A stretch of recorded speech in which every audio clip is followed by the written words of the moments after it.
Three, two, one. Hello, everyone. Welcome to this week's edition of Truth to Power with me, Justin Mogg, and Hart Hagen, two programmers here on Forward Radio, WFMP LP Louisville, broadcasting from the historic Hayburton Building in downtown Louisville, Kentucky at 106.5 FM and live streaming to the world at forwardradio.org. That's where you can go to become a part of this community radio station. We rely entirely on listener sponsorship to make this thing happen, and it only costs $20 a day for this great community treasure. So consider chipping in today, clicking donate at forwardradio.org and clicking participate if you want to get behind these microphones, maybe join us for one of these community conversations that we do each week here on Truth to Power. We're excited to have back in the virtual studio with us Jake Bush, representative from Democratic Socialists of America right here in Louisville. Welcome, Jake. Hey, happy to be here. Happy to represent DSA. Yes, DSA has been out in the streets, and Jake is still recovering from his violent arrest, protesting the violent murders of black people here in Louisville. The craziness goes on in the streets, but we try. He's putting his body on the line for our democracy. Yeah, that's right. That's right.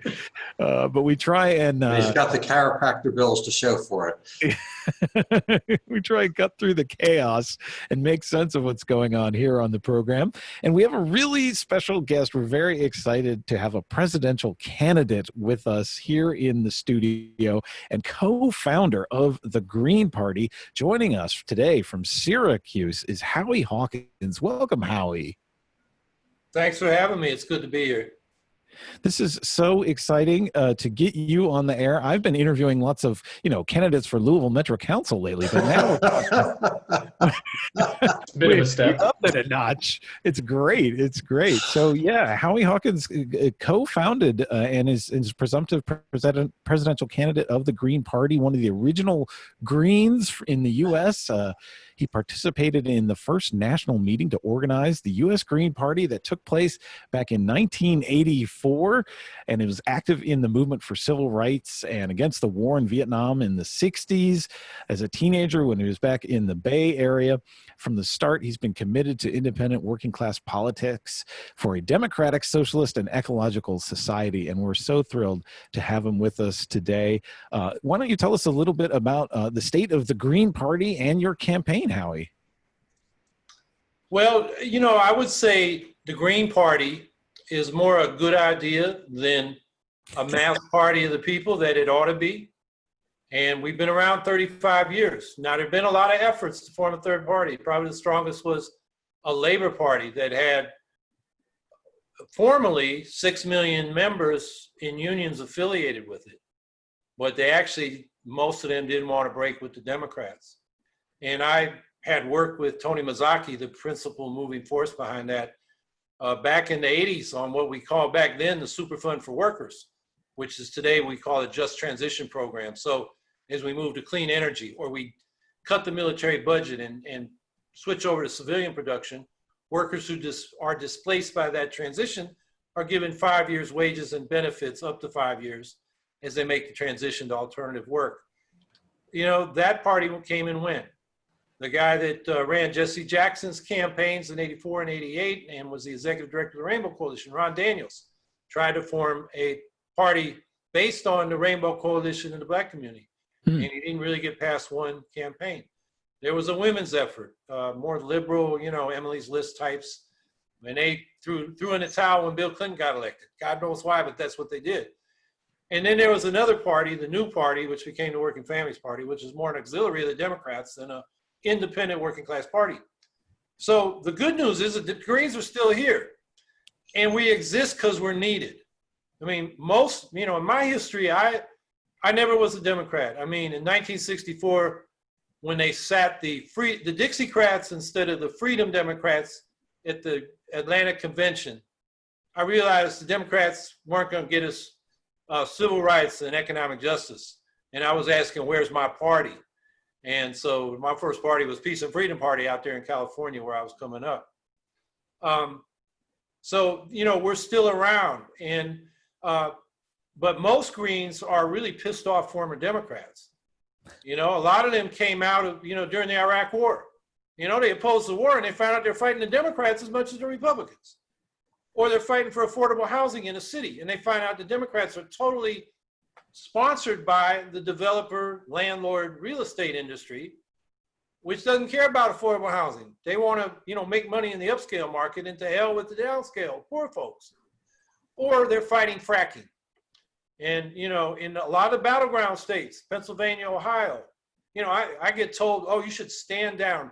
Don't compete in the battleground states. But you know what? For the Green Party, every state's a battleground. Because there are no Democrats fighting fracking in Pennsylvania or Ohio. It's the Green Party. Right. So I think we have a lot of potential now. I think what we're looking at right now is the two governing parties are presiding over a failed state. You know, Trump has been defeated by the coronavirus. He's a loser and he's given up. And Biden, I mean, when you think of Biden, what reform is he championing? What is the champion of? You don't think that when you think Biden. You know, his message is, we're voting for the soul of the nation, and you know, Trump's got a character defect. Okay, fine, but is that going to get your base out to beat Trump? It probably will, because Trump is like, I think he's toast. You know, if everybody can see how bad he was on coronavirus, now we're in a coronavirus depression. He has no clue how to get out. I think the Republicans are acting like they want to throw the election. They don't want to look at more stimulus to, you know, help people. They're not even going to look at it till after the July 4th recess, which is 2 weeks after July 4th, late July. I mean, you know, maybe it's just their evidence-free faith that private enterprise alone is going to pull us out of this hole. It's not. So, you know, Trump's going to face a couple 100,000 or more coronavirus deaths, economic depression, and everybody can see he's like Nixon. You know what we say about Nixon? When's Nixon lying? When his lips are moving. That's a perfect description of Trump. And I think more and more people can see that. So I forget what the question was. I've been running. No, you were on a roll. I appreciate it. Yeah, that was great. So let me just make clear. Howie, are you going to be appearing on the ballot in all 50 states? That's our goal. All 50 states and the District of Columbia and the territory of Guam, which has an advisory vote. Excellent. Because they're facing global warming, we expect a big vote in Guam. Yeah, now that's a tough battle. This country's off the charts compared to other countries around the world. Just to get on the ballot, you know, we talk about being a democracy. No, there's voter suppression in the form of party suppression. That's what the Democrats do. In my state of New York, Governor Cuomo, during the coronavirus, under the cover of the coronavirus crisis, got the law changed so we have to get 3 times more votes to keep a ballot line than before. And we have to do it twice as frequently. Instead of every 4 years, we got to do it every 2 years. President, then governor, then president, then governor.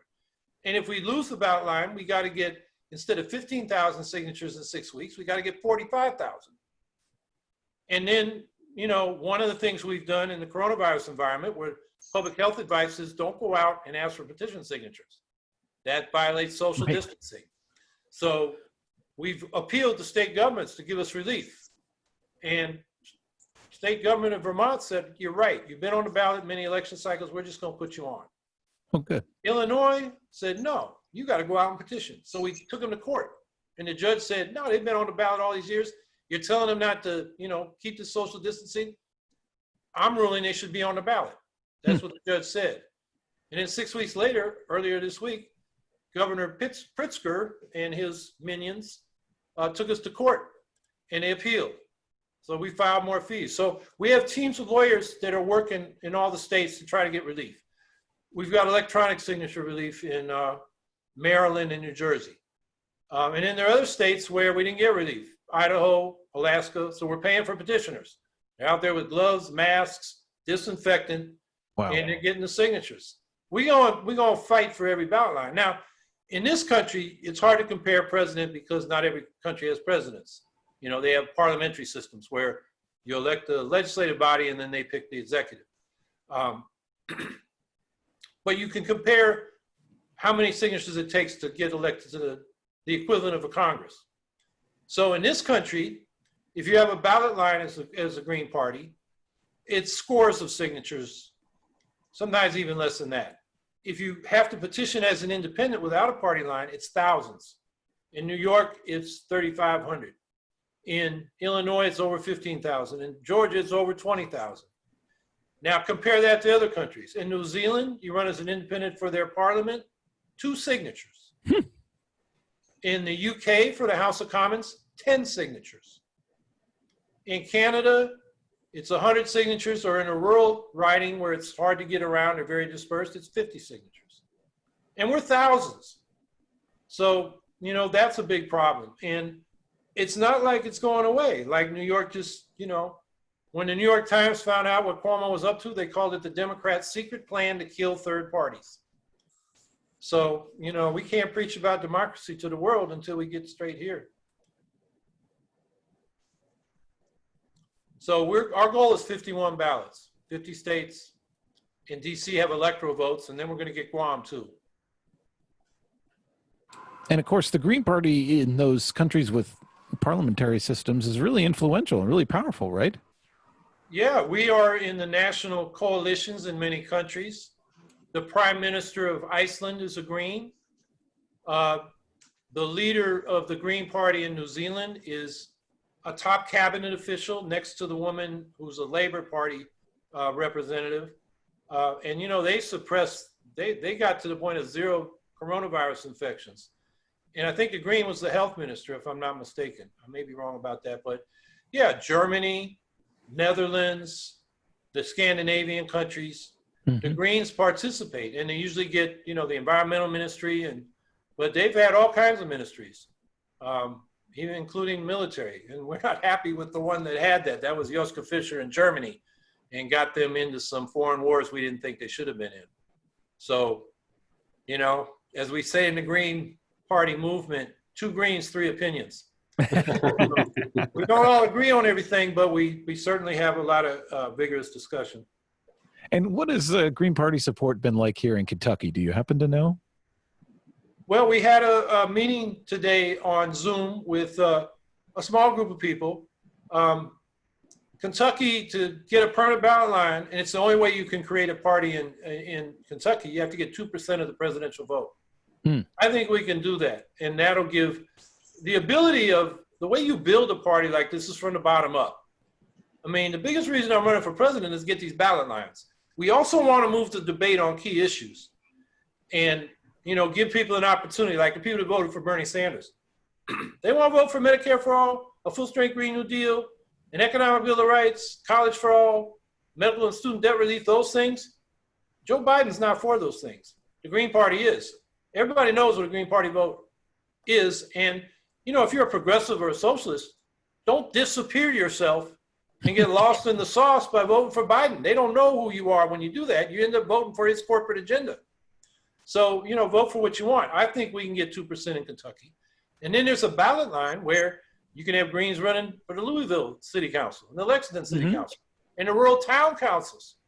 You know, one thing I think the left underestimates is, you know, we have gerrymandered districts. So the rural Republican districts tend to be Republican. The urban districts, more cosmopolitan, tend to be Democratic. But because of gerrymandering, they're one-party districts. So the Democrats don't run serious in the rural areas and the Republicans don't run serious in the cities. The Greens run serious. We actually bring issues to the table. You know, in these single-party districts, you know, people, they run on the fact that they went to the high school. They were born in town. You know, everybody at the Rotary knows them. You know, it's not about issues. The Greens come in and we're a little disruptive. They got to answer questions. And once you get a debate started, we can win those debates. You know, I think Bernie Sanders is a good example, Medicare for all. Actually, I think that support was there latent. If you actually look at public opinion polls, the people have been for that since Truman. But all the Democrats were afraid to talk about it. And Bernie brought it up and he moved the whole debate. And that's what we can do. And he won the argument. You know, for most people, even Biden voters, they like Medicare for all better than the so-called public option. My Republican family members like Medicare for all more than what the Republicans are offering on healthcare. Yeah. Yeah. No, I worked with he's passed on now, but a conservative party member in New York, which basically means he's militantly anti-abortion.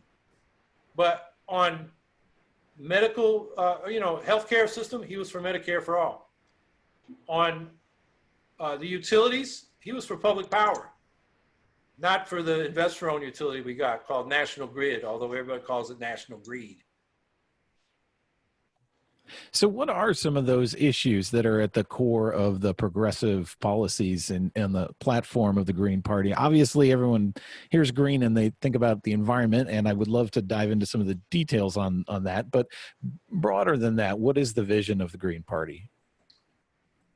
Well, I was campaigning on 3 life or death issues before the coronavirus became a life or death issue. And then people realized racism and police brutality was a life or death issue for a lot of Black and other people of color. But the 3 issues I was running on were the climate meltdown, the climate emergency. And I was the first candidate in this country to campaign for a Green New Deal back in 2010, running for governor. And back then it was as much an economic recovery program coming out of the Great Recession as it was a climate action program. If you remember back then, you know, the corporate propaganda and the Republicans, there was a lot of skepticism that climate change was all that a big a problem.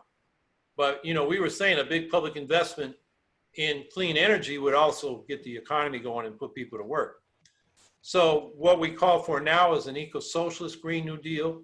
We say eco-socialist because it involves a public energy system, a public transportation system. We take over all the rails. We rebuild the trolley systems every city in this country had between the 1890s and the 1930s. We build high-speed bullet trains like most advanced countries have. And then we electrify the freight rails and densify those networks. So we move a lot of the freight off the roads and onto the rails. And that can be powered by clean energy. So our goal is 0 to negative carbon emissions and 100% clean energy by 2030. So, and another part of that is like during World War II, when the federal government in that emergency took over a quarter of the manufacturing capacity of the country in order to turn industry on a dime into what they called the arsenal of democracy, to arm the allies to defeat the fascist Axis powers.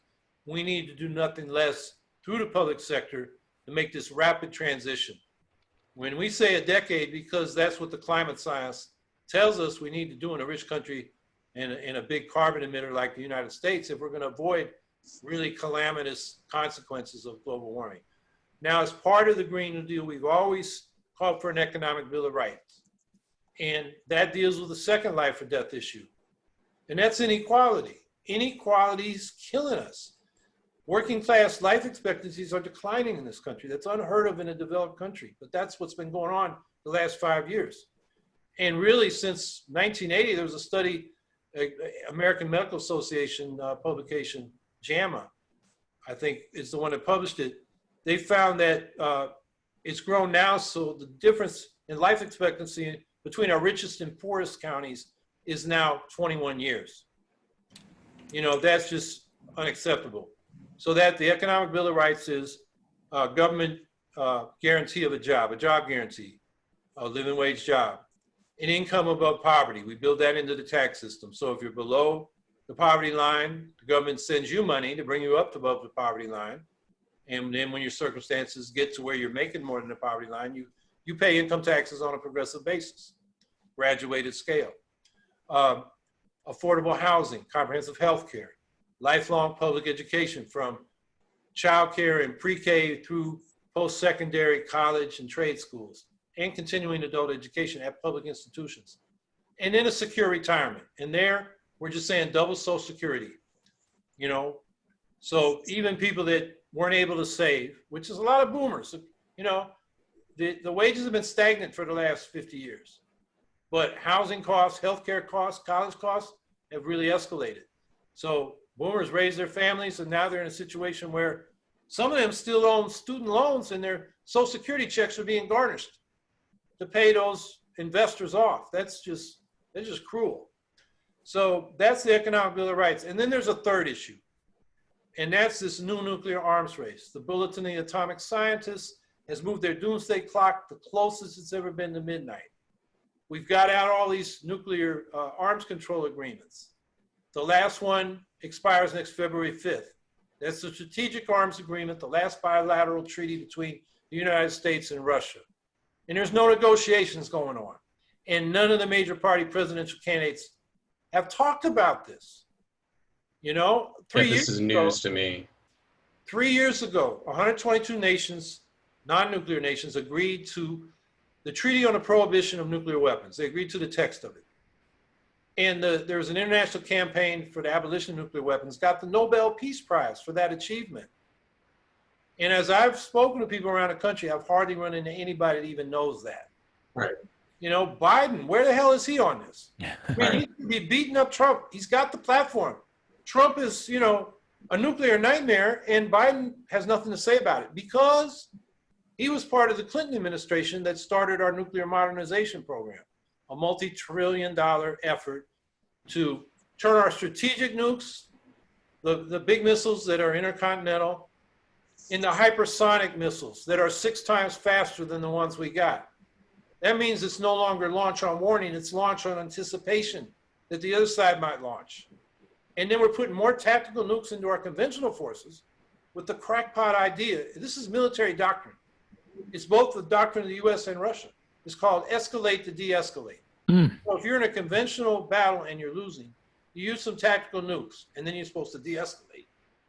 But as Daniel Ellsberg in his second Pentagon papers, it's called the doomsday machine. Yeah. Pointed out, it's automated. Once the nukes start flying, they all fly, and that's the end of us. This should be a top campaign issue. And so, you know, our campaign is calling for peace initiatives. Let's reduce the military budget by 75%. Withdraw from these 7 endless shooting wars. Start withdrawing from 800 foreign military bases. Pledge no first use of nuclear weapons. And, you know, we're ready to use them first. It's always been our doctrine.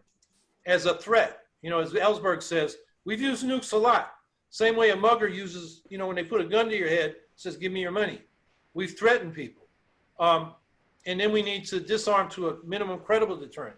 And on the basis of those tension reducing initiatives, go to the nuclear powers with the support of these other 122 nations that are scared to death of the rest of us, who are the nuclear powers, and negotiate complete and mutual nuclear disarmament. You know, that should be a topic of debate. And, you know, we're as like ignorant as Trump is on everything. Nobody knows this. Corporate media is not talking about it, and none of the major party candidates talked about it. I mean, if for no other reason, that's why we need a Green Party to try to bring this to people's attention. And you won't hear it anywhere else on your media here in Louisville, Kentucky. You're listening to Truth to Power with me, Justin Mogg, and Hart Hagen. Jake Bush from DSA Louisville's also joining us today. Our special guest in the virtual studio, I think this is a first for Forward Radio, is a presidential candidate. You may not even be aware that there is a Green Party in America, but there is. And if he's able to get the signatures, he will be on your ballot come November. His name is Howie Hawkins, and he's co-founder of the Green Party. And he's got a running mate already. You know, a lot of folks have been crying for Biden to please pick a black woman to run as your running mate.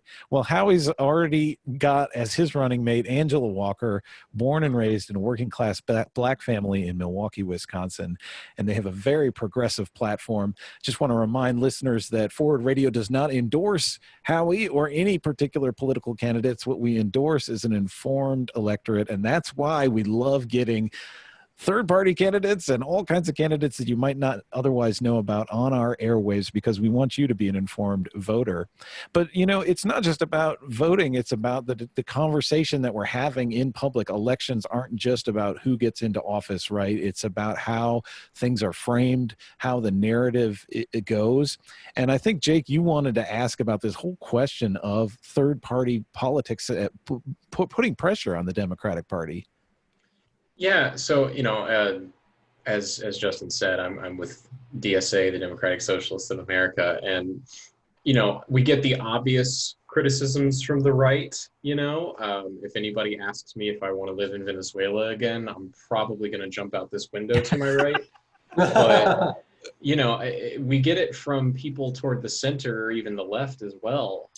Just recently, I was having a discussion with a very, you know, quote unquote progressive person. Not sure how much I personally like that term, because it kind of can mean anything.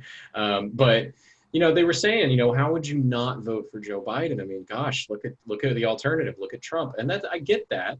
But my concern has always been the lack of accountability with the Democratic Party. Howie, I think earlier we're talking about how in some of these districts, like, the more cosmopolitan areas, like in Louisville, it's basically a one-party district. You're voting for a Democrat or a Democrat. The problem is that, like here in Louisville, we're running candidates that we endorsed in DSA, and their opponents would be Republicans anywhere else in the state. They just can't call themselves that because they're in Louisville. And I guess, the thing that I want to push back against, and I'd love to hear you speak on this, is this idea that we all kind of have to fall in line with whoever is even remotely left of center and not be divisive.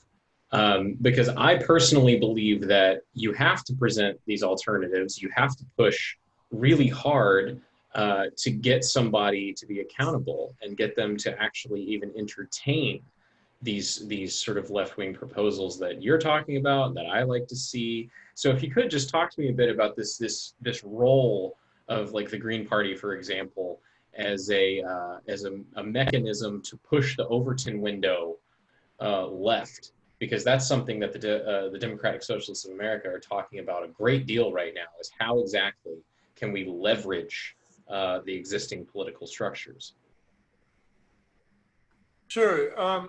The way to get taken for granted and be powerless is to get lost in the sauce and vote for a Democrat like Biden. They don't know if you're a progressive, a socialist. You voted for Biden and what Biden stands for. You vote for the Greens, you know what we stand for.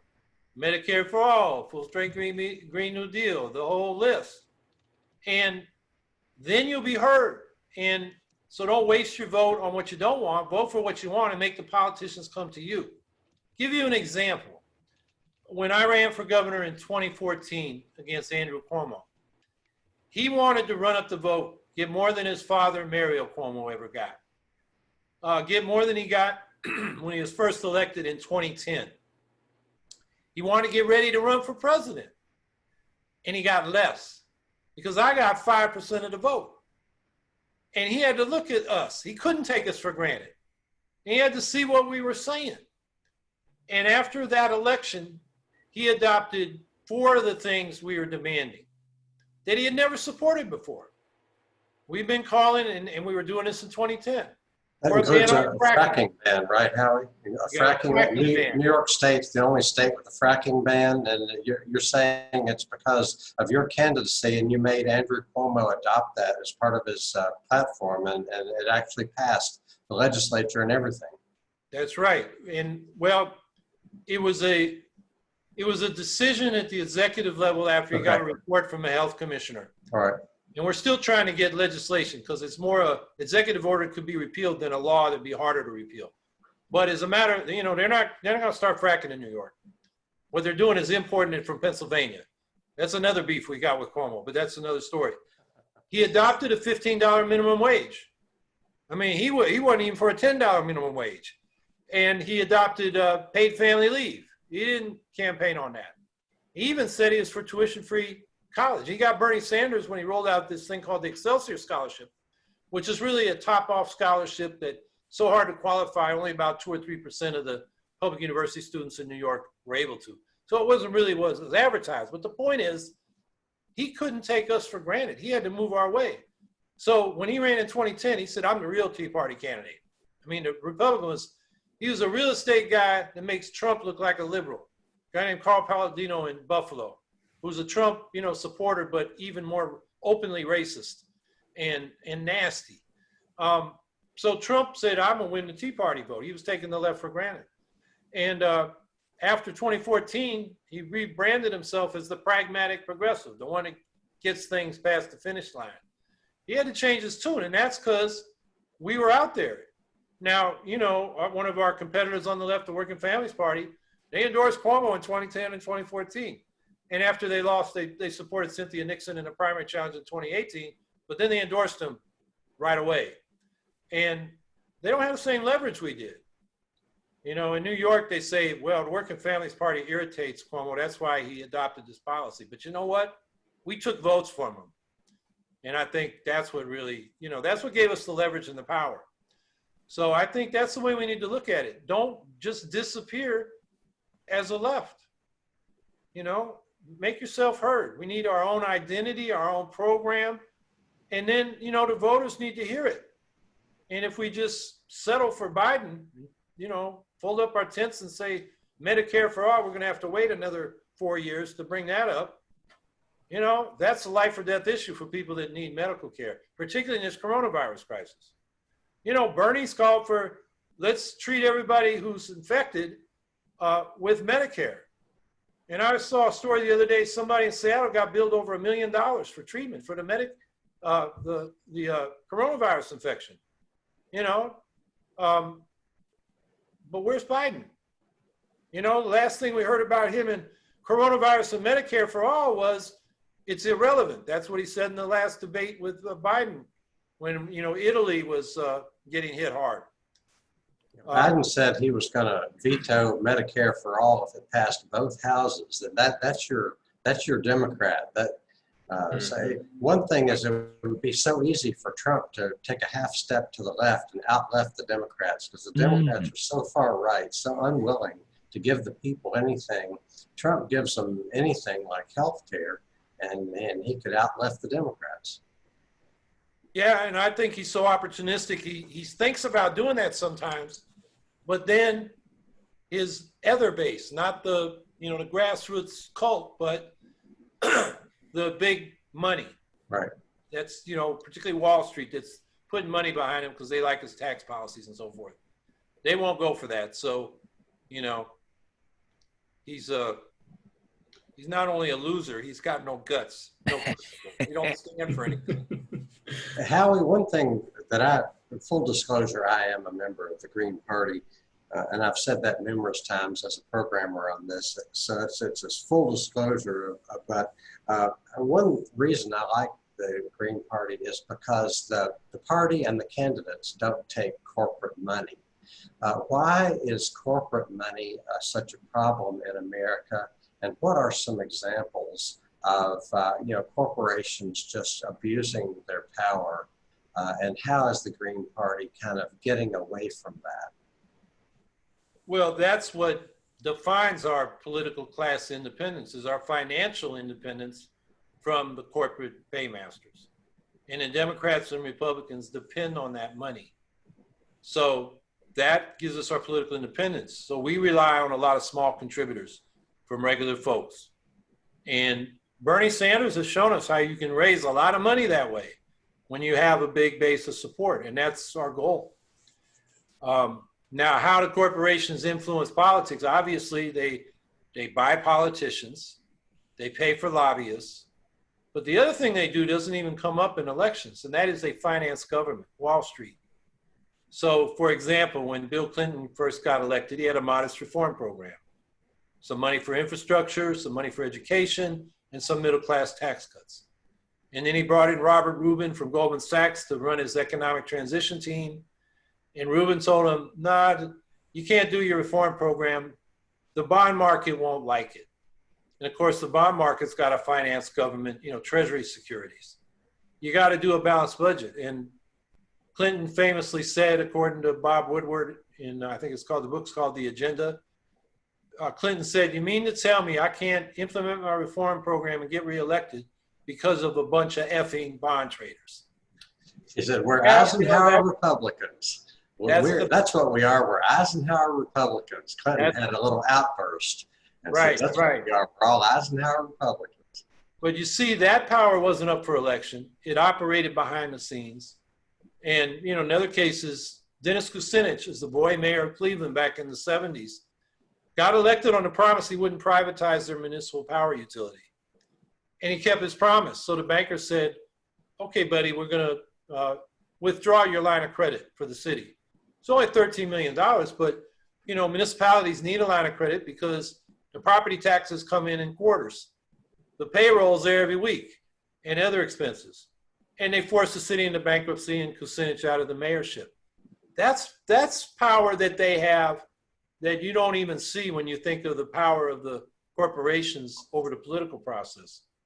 They finance government and they can veto what you do in government unless you got a counter strategy to finance government. And, you know, basically that means we got to move toward public banking. So banks are public utilities, not self-serving, money machines for the people that own the shares. Howie, when you talk about finance, you may or may not sound like Ron Paul. Is there some left, right? Are there some issues that sound that where libertarians and Green Party can agree, and then where do they not agree? Is that a fair question? Yeah. And there are a lot of areas where the grassroots conservative and libertarian right and the grassroots progressives and even socialists agree. I think I just mentioned a conservative that I worked with on public power and Medicare for all. Was that this conversation? Yes, it was. Yeah, I've been talking all day. I can't sometimes remember who I said to what I said to who. But so that's an example. When you get away from the labels and you get down to practical problems, people across the spectrum will agree. It's the elites with the special interests and the vested interests that are making money off, public policy. That's the problem. So with libertarians, we're both opposed to corporate welfare. I think Amazon, was getting a big tax break in Louisville. Am I correct there? I know that was up for discussion because I remember I was in my master's program at the time in public administration, and I had some pretty heated conversations. I don't think that ever ended up happening, but I think that there was a lot of conversation in the city about that because the mayor was trying. Excuse me. The reason that came to my attention is that the police union, which is probably problematic in Louisville, was just a little. Yeah, but they were against that corporate welfare. Yeah. So, politics, as they say, makes strange bedfellows. So corporate welfare, civil liberties. Libertarians are good on keeping the government from violating your First Amendment rights, your Fourth Amendment rights. We're with them on that. Libertarians don't want to get into stupid foreign wars. They want to cut military spending. They want small government. Well, with the respect to the military, so do we. Yeah. And drug policy, we want to legalize marijuana, tax and regulate it. It's less dangerous than alcohol and tobacco. And the other drugs, we want to do like Portugal, decriminalize them. So if you're possessing a drug, the police give you a ticket, not a criminal charge. You're not headed for the criminal justice system. You're headed to a hearing with a doctor, a lawyer, and a social worker. And they're there to help you. Are you addicted? Do you need treatment? Do you have another problem that you're using the drugs as a way of coping? Whatever it is, they're there to help you. And even there, if you say, I don't have no problem, I just want to get high, you got to pay a fine, and then you go back out on the street. They've been doing this since 2001, and the overdoses have disappeared. The drug crime is minimal. They still go after the, big people that bring in illicit drugs, but they don't go after the grassroots person who has possession for personal use. And they have less people now using the hard drugs than before, because people, that were using them for whatever reasons had other ways of coping or getting off their addiction. That's what we need to do here, because the war on drugs is what exploded our prison system into the largest prison system in the history of the world. And we call ourselves a free country. We're a police state in that respect. And it's a shame. So we agree with the libertarians on that. Now, when it comes to economics, they have a blind faith that the market solves all problems. And it doesn't. If it did, there'd be nobody without access to affordable housing. Or the libertarian presidential candidate says, we can solve poverty with charity. Well, I don't think so. Charity's been around a long time, private charity. Charity is the opiate of capitalism.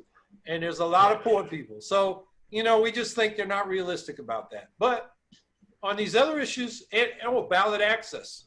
A lot of the challenges we're doing of, getting relief from the state governments to get on the ballot, we're doing that jointly with the Libertarian Party.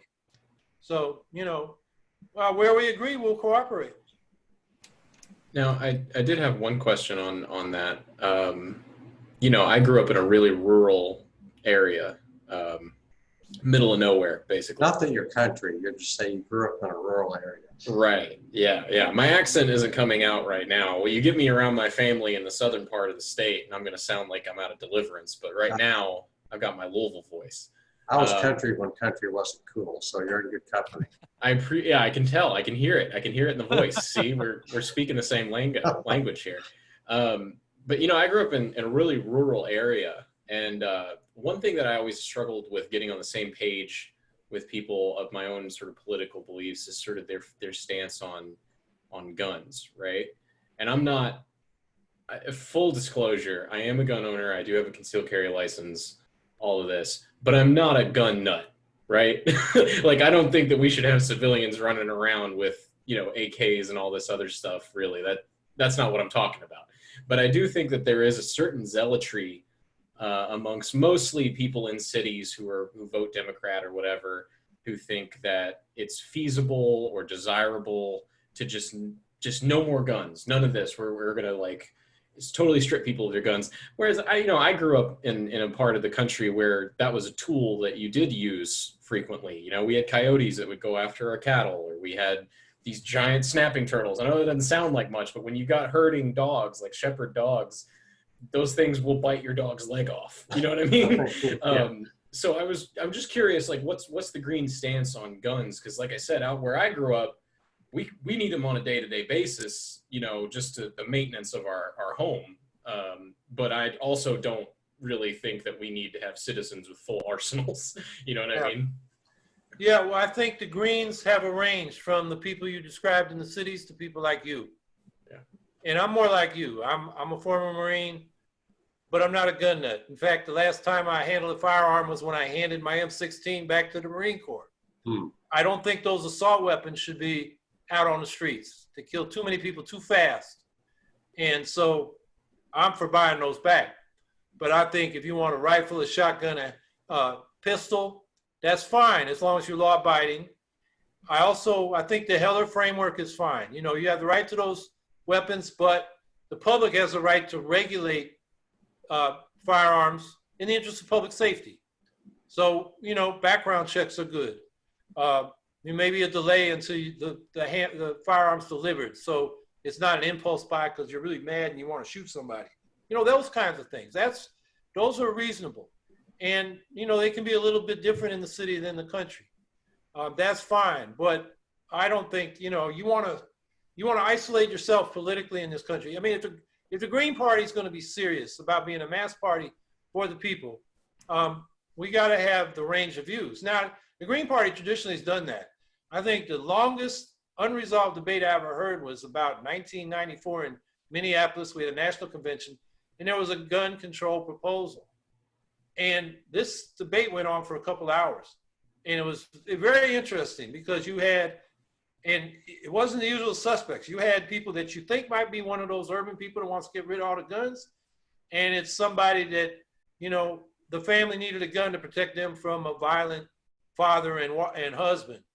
And then you had other people that grew up in the country and knew of cases where, there were suicides and they want to get it out of hands of people. It was a very emotional debate. And what we finally decided is we're not on the same page.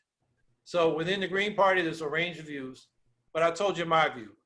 I think get rid of the military assault weapons, buy them back.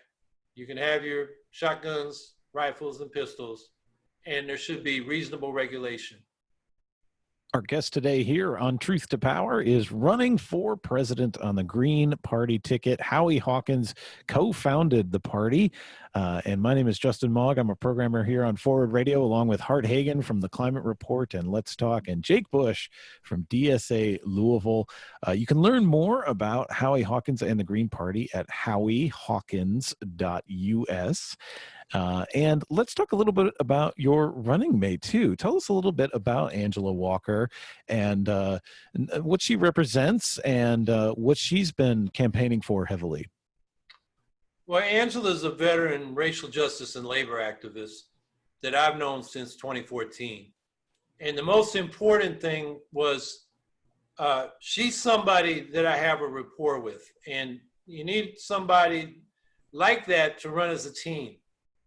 She's also somebody, when she speaks clearly and with a conviction that people can feel. You know she's for real. And so I got to know her in 2014 when she was running as an independent socialist for sheriff of Milwaukee County. And she was a transit worker. She drove a bus in Milwaukee. And she's running against David Clark, who's that black guy, wears a cowboy hat. He's a big Trump fan. And so David Walker's slogan was, don't call 911, get a gun. And he was just, you know, not very good on fighting crime. I mean, one of the problems we have with the police now is not just that they misuse and abuse people, but they can't solve the serious crimes. The clearance rate for felony crimes and violent crimes is about 25%. And I know this is a mostly black and Puerto Rican community here on the south side of Syracuse. People are mad at the police because of abuse and because they don't solve crimes. When you want them, they're not there. And when you don't want them, they're giving you a hard time. So David Clark was not helping. So she said, we're going to fight crime by fighting poverty, and talked about those issues. And she was asked to run because 2 years earlier, when the Wisconsin uprising happened and Scott Walker, the governor, was attacking public employee unions. Now, he set aside the police, the firefighters, and the transit workers so he could attack the teachers and the other public employees.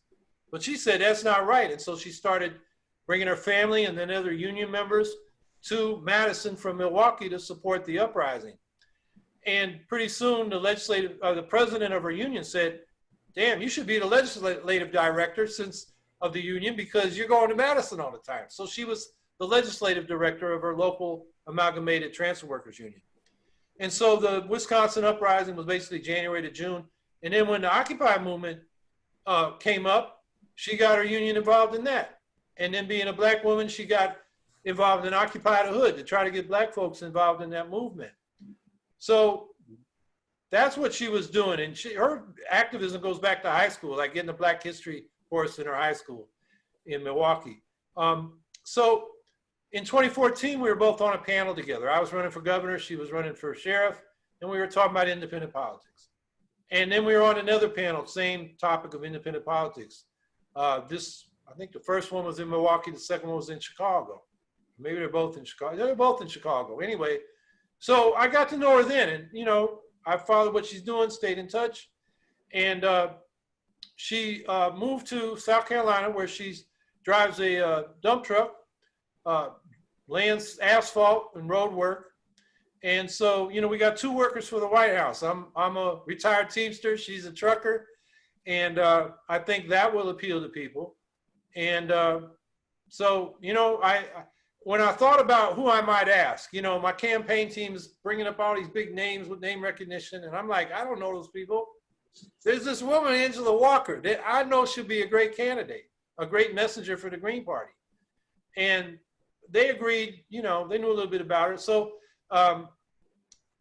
we decided about, I don't know how long ago it was now, maybe 5 weeks ago, that, okay, it was time. And so she was my first call. And she said yes. Fantastic. And I'm really happy about it. That's great. Since you're talking about labor, I have a couple of questions. One is, what labor laws would you like to see changed? And then the other one is, what can labor organizers do in today's environment, irrespective of any changes in the law?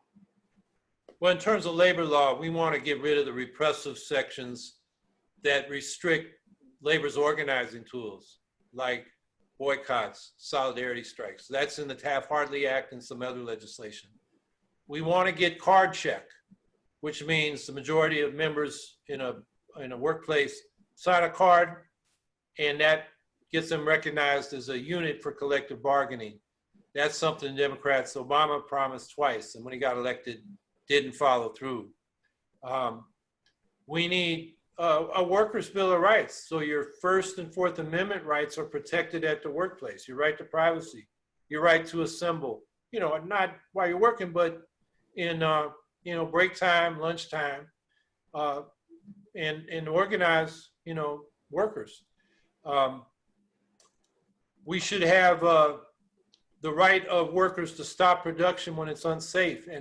And we should basically have provisions that, and laws that encourage the deputization of workers to basically enforce OSHA laws and regulations mean, the way it works now, I mean, I can tell you this from my experience at UPS, when we get advance notice, OSHA's coming to inspect. Man, everything changed. Instead of pushing it too fast, it's like, work slow, work to the book. You know, do these things we tell you not to do other times. That's BS. So we need to, you know, have workers empowered to make sure health and safety regulations are followed, and have the right to know what the materials are that we're working with. I mean, there's so much we can do in that area. In terms of labor organizing, you know, I think the biggest criticism we can make of the leadership we've had in the unions now for decades is that they don't organize their own members. They get $10 billion a year or so in dues from members. And then when they want to organize or get concessions from a company, they go on these corporate campaigns, these PR campaigns, and they pay a lot of people. They don't trust their own members to exercise their own power, including the right to strike. And part of the reason is they're afraid if the members got organized, they'd elect new leadership. I mean, that's something we got to be concerned about. But that's got to change. And the other thing they do is just hand money to the Democrats who say, thank you very much. And like that card check law, when they get elected, they take us for granted in the labor movement. So I think independent political action by labor. There are some unions that want to see that, like the United Electrical Workers, although they're a shadow of their former self. They're down to 30,000 members.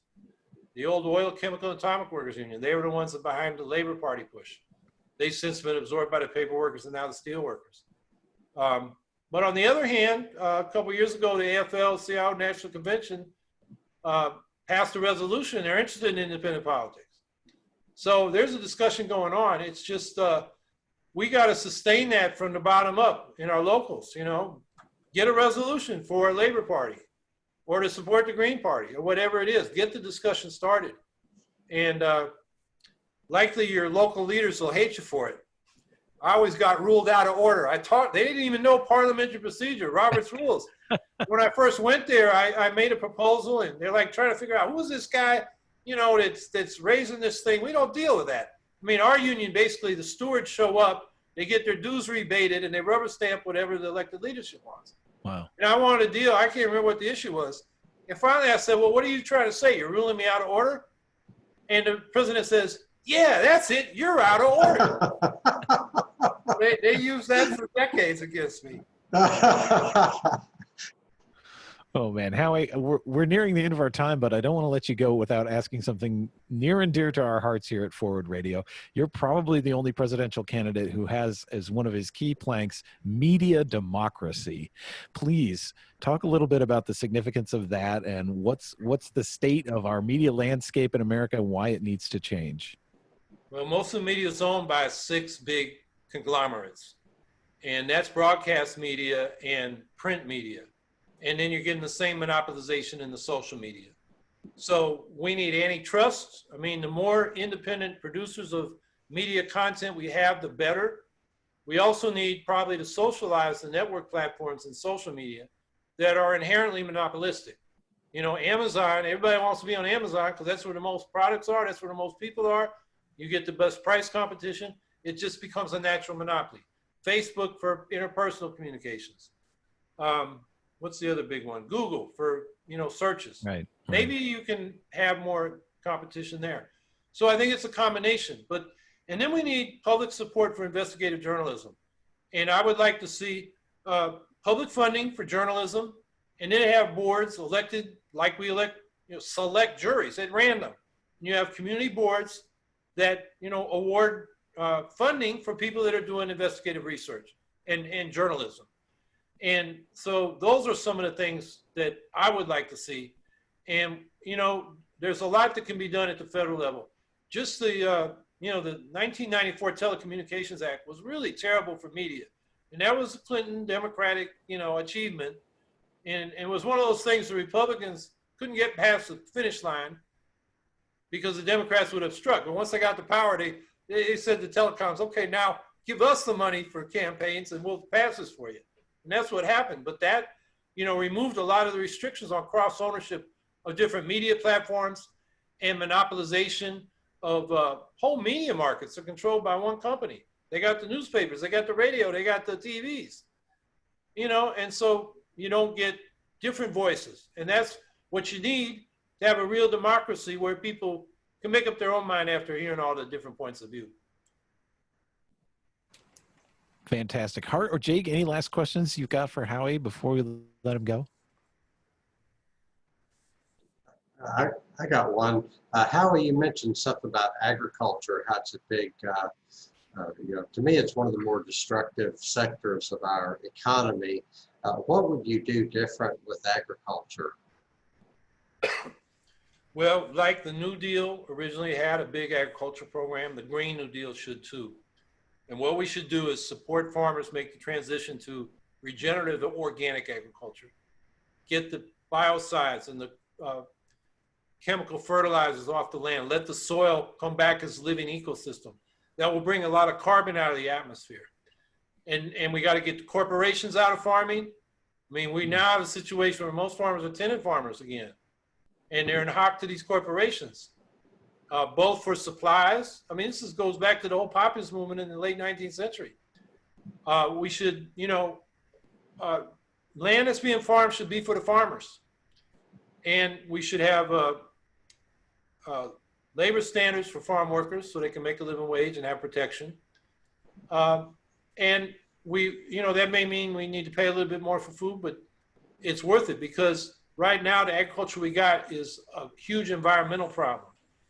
And then we got to make sure that farmers have a secure living income above their production costs.